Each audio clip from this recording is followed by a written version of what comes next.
স্বাগতম। আপনি প্রবেশ করছেন রহস্য দেশে। গ্রামের এক বৃদ্ধ রহিম চাচা। লোকজন বলে তিনি কখনো রাতে ঘুমান না, কারণ প্রতি অমাবস্যায় তিনি ভূতের সঙ্গে কথা বলেন। একদিন কৌতূহলবশত কয়েকজন যুবক চাচার ঘরের কাছে লুকিয়ে দাঁড়ায়। রাত 12টা বাজতেই ঘরের ভেতর থেকে শোনা গেল ফিসফিসে আওয়াজ, কিন্তু ভিতরে ছিল শুধু রহিম চাচা। হঠাৎ দরজা খুলে গেল।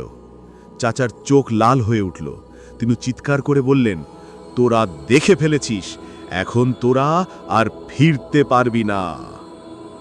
সেই রাতের পর থেকে ওই যুবকদের কেউ আর গ্রামে ফেরেনি।